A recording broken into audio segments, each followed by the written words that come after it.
So I want to take a look at the stretch character that we're going to be building and animating, but we should get used to and understand the philosophy behind his design and how the technique we're going to be using to create him and animate him, how that is influenced the design as well. This is going to be really important when you finalize your design and start to construct your character for the PSA City School film. So again, you have these two images. We have the completed character here, and you also have an exploded view. And you can see these very simple two-dimensional shapes that, when all put together, assembles a character, and still looking kind of three-quarter view. So even though he's built two-dimensionally, we still want to give the illusion of three-quarter. And this is where I really want to make sure you're designing your character in three-quarter front view. And when you're storyboarding, use that three-quarter front view for the majority, if not all, and maybe a three-quarter back so you can do over-the-shoulder shot if you got him interacting with the Hawk character. And then you can, change the backgrounds to show the perspective change or the camera move. We'll come back to that. So again, name this character Stretch because it's kind of tall and thin. I did do a squash character, but I found the shorter, squatter character was far more limited in the animation and how much you can move the character. See, I did an exploded view on him, but just for the assignments we're going to do, I found the stretch character worked much better, and rather getting into two whole characters. So here were some poses, some different sort of expression, and some poses. And that's ultimately what I want you to do for this project, to get used to the character. I'm going to challenge you with doing 3 poses of different expressions, different poses, different body language, to kind of get some character into this character, the stretch one. So I just want to go over and kind of break things down. We talked about the technique of how we're going to construct these characters. There's going to be limitations of how we're going to animate and bring life into this character. But even with those limitations, we can still get a lot of personality into these characters when we start animating them. So part of that to make this work, and you can see on this drawing, there are some blue marks here. And that's where some of these elements, if I can bring this over, these pieces fit together to create what I call a seamless joint. So this is something to be in consideration when we get into designing your character. So I know a lot of you already started, at the end of last semester, you submitted some designs and things, and some of them were quite good. My concern was that not sure if they're cartoony enough and simple enough to be able to do in this 2D method. So we may want to revisit, especially after we go over to the stretch character and have built him, to get a better idea of how the joints and things work and how simple is going to be better.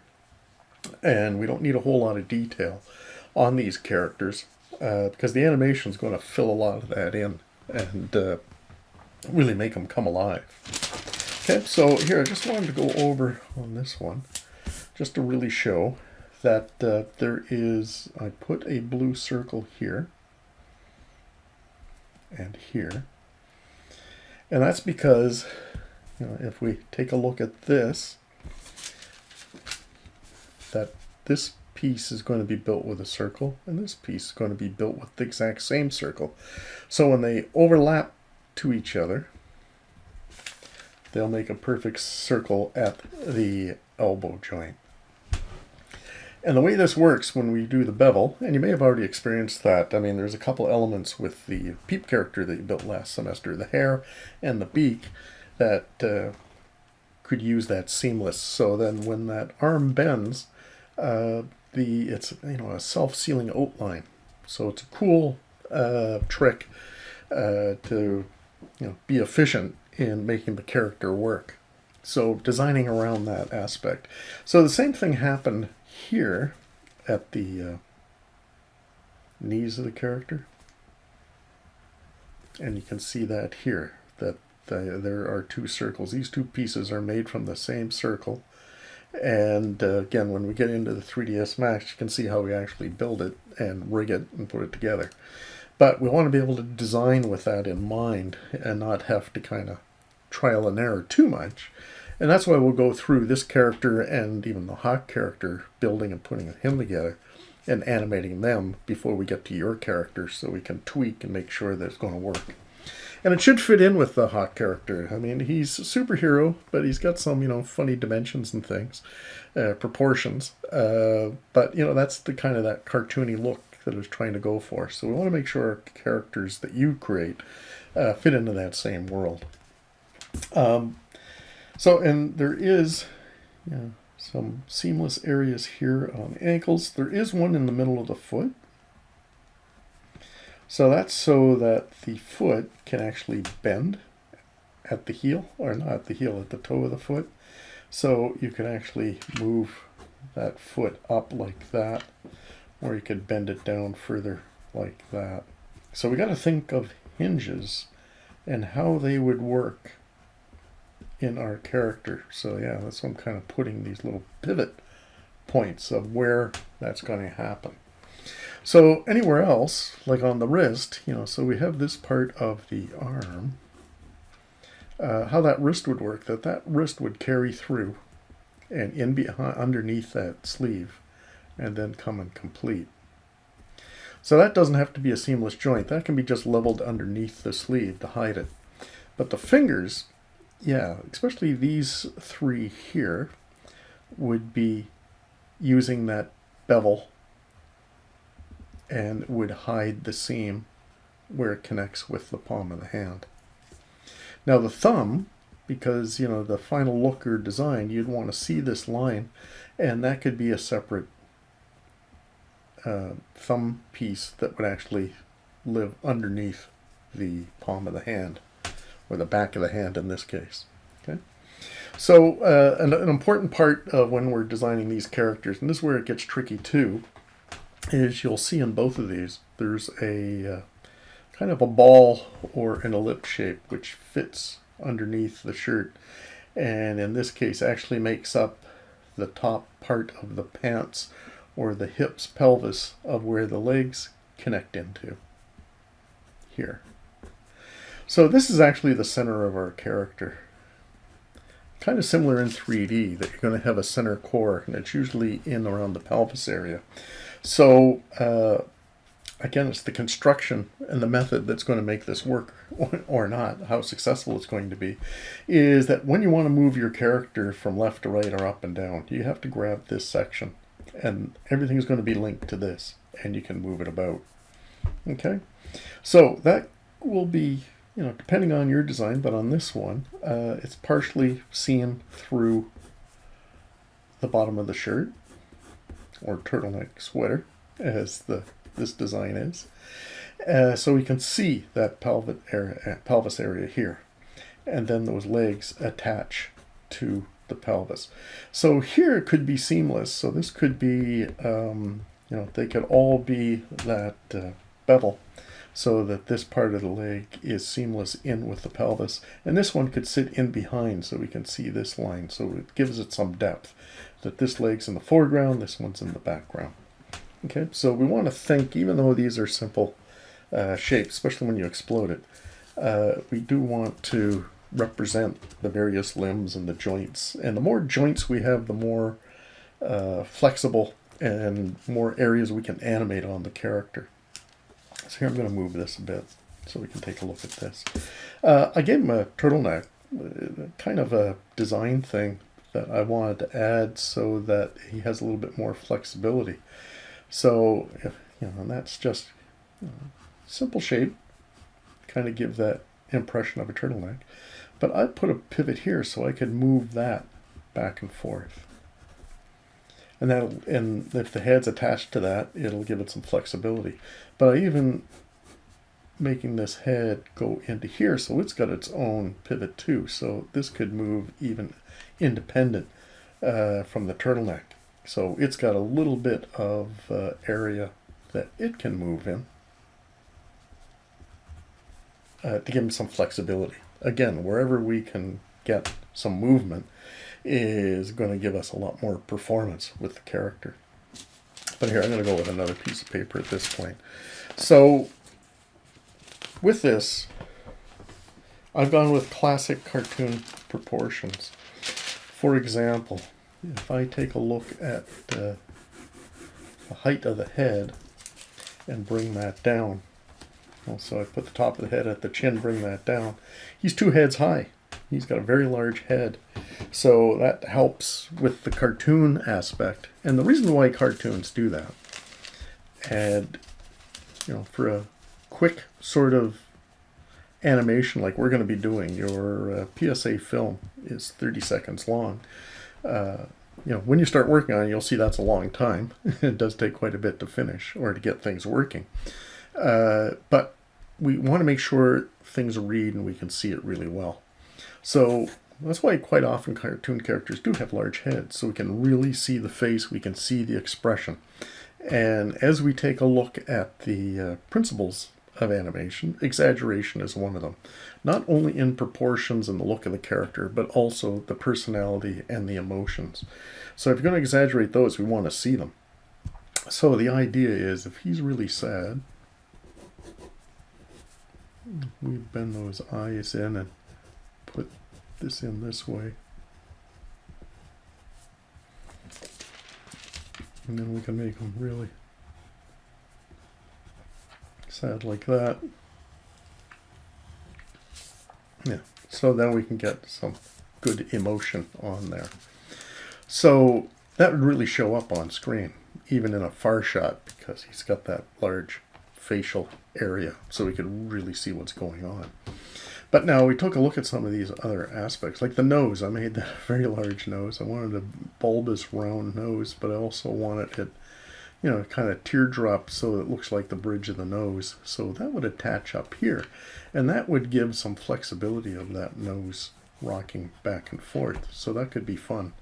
And especially if the character's running and jumping and such, that we can have a lot of delayed action or follow-through action that will really make them come alive. The more things that can move and animate are going to make them a lot more fun to see and to animate and get personality into them.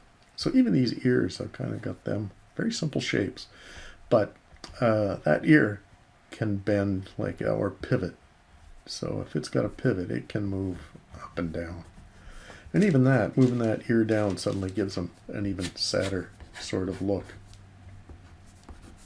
Let me bring this down. So whatever characters you have, we're definitely going to revisit whatever characters you've come up with already for your PSA and see how we can simplify and make work for the challenges of using 3D software and creating flats and just using pivot points to make them animate. So there's some challenges there.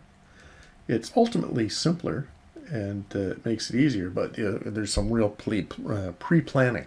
And to understand how the character works and how much flexibility you have on the character is going to help you storyboard too, knowing those limitations. You're not going to do a spinning character or really doing forced perspective and things, because just can't really do it, because everything's pivoted in that 2-dimension, that one plane of where the pivots are going to work. So that's going to be the challenge of working this towards your character. And that's why simple is going to be better, so we can actually pull it off. Okay, so what you'll see in the exploded view are mouths. We won't get into those right now, because all these mouth shapes, we're not building them separately. There's a special technique, and when we get into the morph target mouths, it's got its own technicality of how we're going to make that work. But we will, once we get this character constructed and we get them walking and such, then we'll get them talking. And we'll use these mouth shapes later on. But you can pick one, or just a line, or something neutral like this, just to put on the face for now. And then we'll build up to getting these mouths and making them so that they morph into each other, so we can go from happy to sad and go through the basic mouth shapes so we can actually pronunciate to an audio track that I'm going to provide for this character, but ultimately you're going to come up with your own dialogue and your own audio recording of the voice of your character and sync that up and have the lip sync work. So that's what really helps character come alive. So even as you're working on drawing and designing your character, be thinking of personality, be thinking of those, what the voice might sound like. And two, to try and have some fun with this and make it interesting is I'm hoping you'll have some emotions to the character. So it's kind of drawing a sad one there. I'll use a solid piece of paper. That we can think of some, other emotions, like what happens if he's happy. We can get what's happening.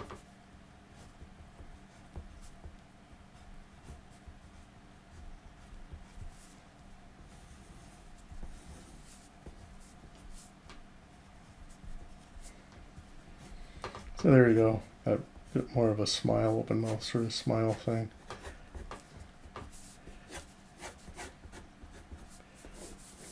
And then we can then we can get the hair up here. All kind of pivots here in one spot.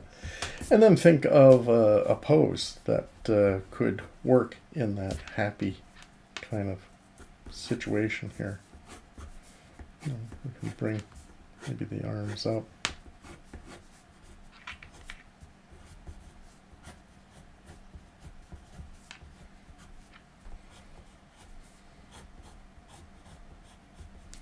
Really rough here, but just the idea that we can get him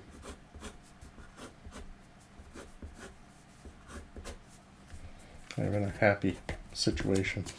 So the idea is for you to come up with some emotion and to draw him up into some poses that are possible with the pivot idea of where those joints would be and how would that pivot to get into those positions and things.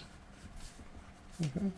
So it's really looking and analyzing, checking out these shapes and how they come together to create that character.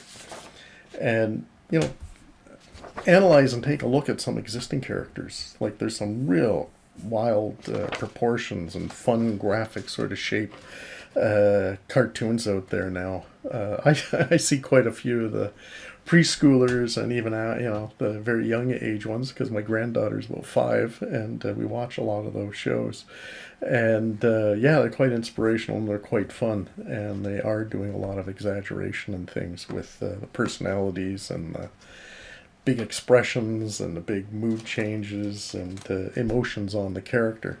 So we want to be thinking about that. And good. And 2, we want to look at this character, and we'll look at this character closer with the, not so much this one, but your character against the Hawk character, because we want them to look like they're from the same realm kind of world, but they can have very different proportions and be quite a contrasting character to the Hawk. That's going to make it interesting. If you think of 2 characters in any movie or TV show, animated or even live action, how they contrast them with each other in their look and in their personality and their expressions and things. So it's an opportunity to have a lot of fun with that secondary character and get that to come together and work out quite well. So if we just look at the shapes, again, I've gone with a real odd shape on the head. So when you go to draw him, it can be a little hard to get that shape. But, it's almost like a pizza slice. That's been rounded out. It's got a longer line here, and the line is on the opposite this way and down into the neck. It's got a small chin that just comes back up, and with the neck just to get that shape. So again, breaking this down into these different elements, you can kind of see what the shapes are that made up this version of the character here. Okay. And what we will be doing too is really taking a look at hands, because when you have your character, it's going to be really limited in what the hand action can do. So when let me get this one, that we have that palm of the hand that's going to come into the wrist, which is hidden under the sleeve, And we've got the thumb. We talked about this thumb being hidden behind the back of the hand, comes up. But this one you'd want to blend into the palm. So you'd be using that bevel so that it would disappear in here. But what we do want is this little line on the palm, and we have that in our own hands. It's kind of this part here that shows, you know, how your thumb is flexible, so you see that line. So we want to replicate that. And then, you know, we only do 3 fingers, kind of cartoony. That's that simple sort of idea. And again, they would come in and disappear in that seamless bevel sort of shape. And it's up to you on how flexible you want the hands, if you want to even break those down into joints on the fingers to give them, you know, an added sort of bend to them as well. So sometimes when we're designing a character, we design them to what they need to do in your film. So you don't want to design way too much flexibility and find you never use that on the character. So we want to make sure we're designing what's going to be usable and will be seen on screen when we come to your character. So this one we're going to keep pretty generic and have these basic things and see how far we can take it, and how much we can do with it, and where we do run into some limitations and things. So yeah, I'm going to wrap this one up and explore the character. You have these, you can trace over, you can just redraw and get familiar with this character. And as we're going through and using the line tool to trace over this to create this character and build this character and rig them so you can see how the process works, that it gives you a better idea how you're going to create your character and make that work. We'll be doing the hawk as well. I'll have some other little tricks and things of how to make that character work. Each character is going to have their own challenges. So sometimes we can kind of circumvent some of those issues if we design ahead and think simple, and how are we going to execute in the end, and how are we making this character move in our storyboard. So yeah, let's tackle this one, and you'll be building the character at the same time, but hopefully looking at these and drawing over it and such will give you a better idea of the character, and hopefully you can see, you know, the advantages of some of the design exaggeration of elements and things, and give you some inspiration, some ideas for your own character. Alrighty, so good luck.